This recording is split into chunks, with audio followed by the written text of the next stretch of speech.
Okay, so let me just share my screen with you. Okay. Do you remember in the last video, we talked about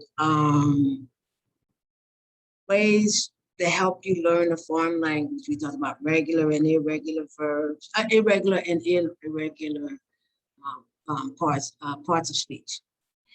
And then the last thing I said was that probably the last video I'll do on this would be on cognates. So I want you to look at these cognates. I have about 1,000 something. So obviously I'm not going to show all of those. I mean, that's obvious. But I want to show some. Now, you can only do this if the languages share words and concepts, ideas.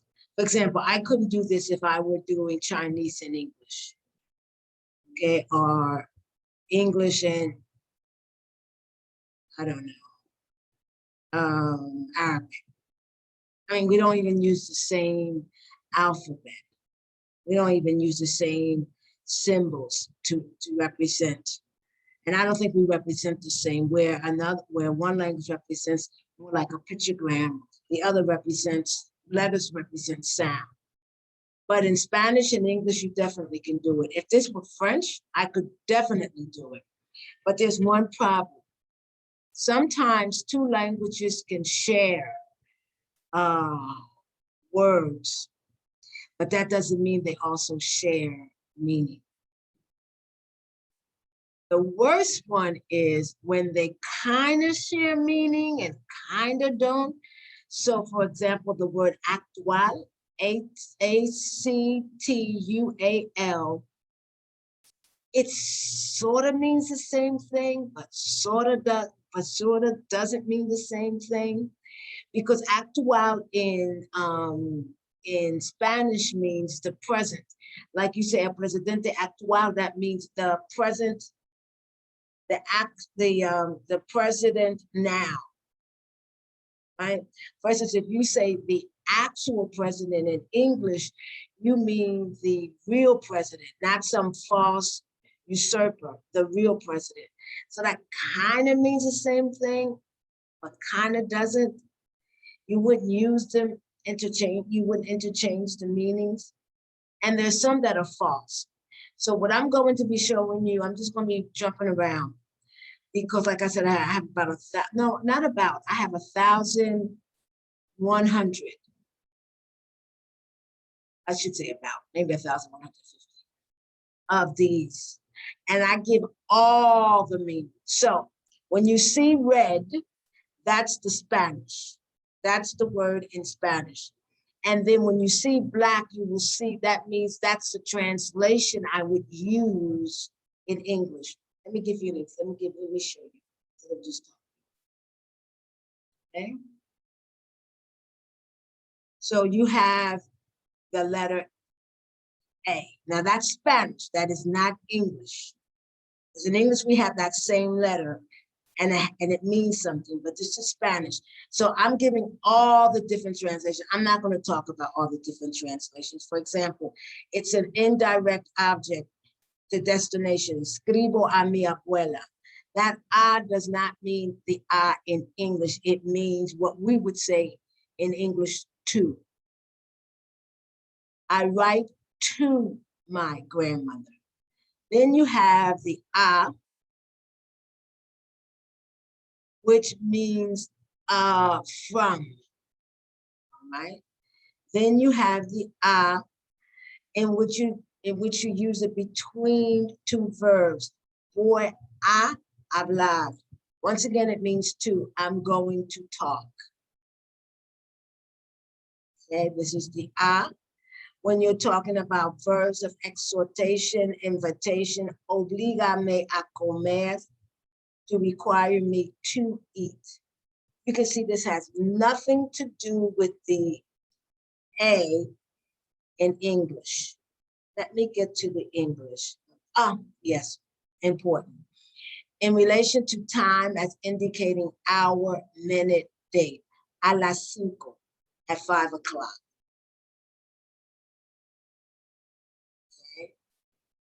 When you're talking about al principio, at the beginning, in relation to time. A los 2 años de mi llegada, 2 years after my arrival. This is all the letter A. It's the letter A, what it means when you're translating it from Spanish, the A, to English. What does it mean? Okay. A la puerta, which means at the door. This is all A. A has a lot of meanings. That's why I can't go over all of them. But I want to get to, oh, I like this one. Al espejo, in the mirror. That al it's A plus L. And that combination becomes al. Okay. A la larga, in the long run. This is the A. Prices. This, I remember when I used to be in the market and I would have to keep remembering, how do you say this? How do you say this? A 5 pesos el kilo, at 5 pesos a kilo. But you see that first, you see that A with the kilo? That's English A. Okay, a mano, by hand. A pie, on foot. It has a lot of translation, but one of the translations is not the way we use A in English. A lápiz, lápiz, in pencil. Now, this is, let me make sure, yes. Now, this is the English A, the way this is English. And in Spanish, it means un or una.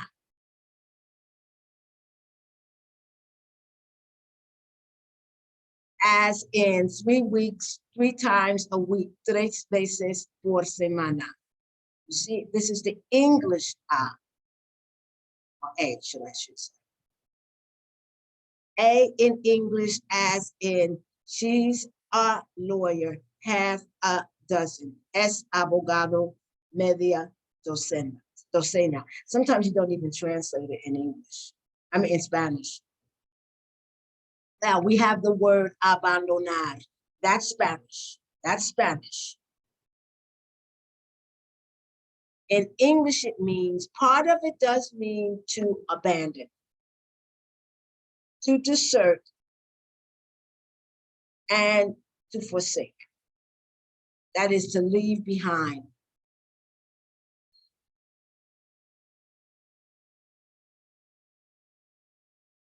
But it also means to leave a place or thing. You don't do that in English. You wouldn't say, I abandoned my home this morning. Because abandon in English has a much more permanent. But in Spanish, you can say abandonar, just to leave a place or thing behind. Now, we do use abandonar like you abandon a ship, and to abandon a child. But you don't abandon your career. You leave your career, you give it up, you quit. So this is not really a false cognate. It's sort of semi-false because some of the meanings are English, is equal to what it is in English, and some of the meaning is not. Because you don't abandon your career, you give up or you quit. You don't abandon sports, you either withdraw or you retire. You go to retire. This is chess. This is abandonar, to leave. Abandonar, say. In English, we don't have that say at the end. To give way, to give in, to succumb, to let oneself go. And in British, it means to get slack. That's the Brits. Okay, let me go down and let me go where we have defeatist. No, you don't say that in English. And you don't say abandonismo, excuse me, abandonismo, defeated. Now you don't say those things in English. But I get you, because it does mean to leave, but in English, not in that sense.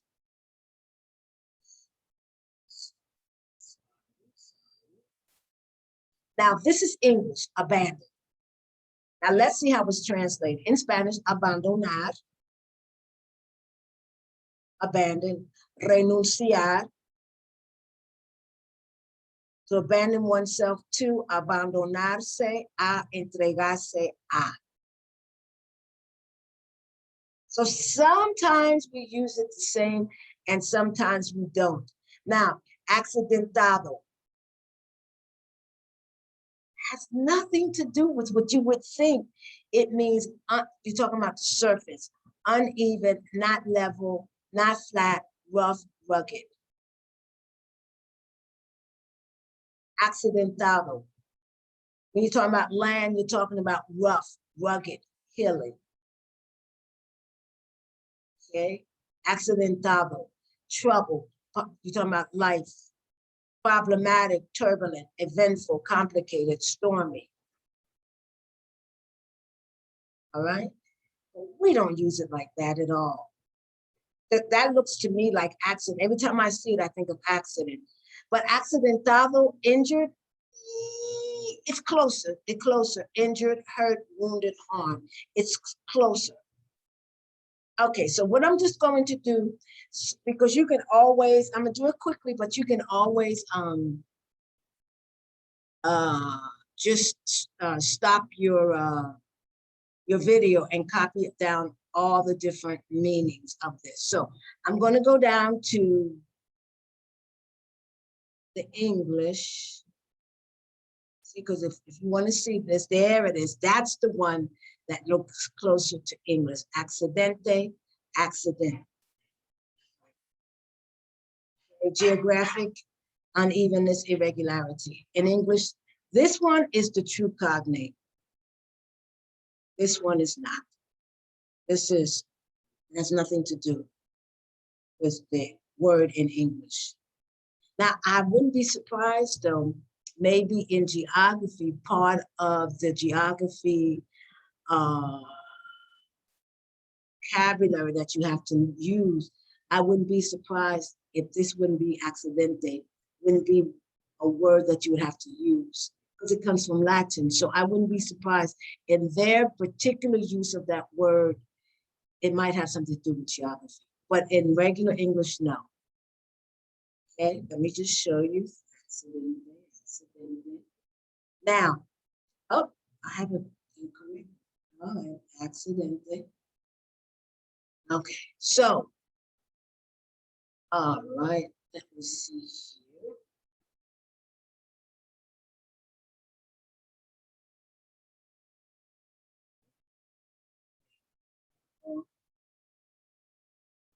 here. There was a mistake there. Now you have another word, acordar.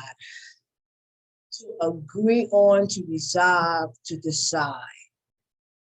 We use acordar sometimes. An agreement, but not as much as you do in Spanish. Okay, so what I'm going to do is turn off this video because it's getting long, and then I'm just going to show you the word in Spanish and show you its meaning in English and vice versa, without talking that much, okay? And this will be false cognate 1 and 2. And it does help you because sometimes you can use a cognate to hold on to something, to hold on to a sentence or to hold on to an utterance so that you can begin to make sense of something of the sentence. But you have to be careful because sometimes it's not true, it's false. And that's the problem. So it's good if you could study true cognates There's a word in French. I know the word in French. It means true friend. They call it true friend and false friend. I see it in my head, but my pronunciation is so bad I wouldn't dare pronounce it. But the video lasts forever, and they could show me forever pronouncing a French word. My French is absolutely hard. I know the grammar, but the pronunciation is hard. My pronunciation is hard. Okay, so I'm going to end this video, and then what I'll have you do is on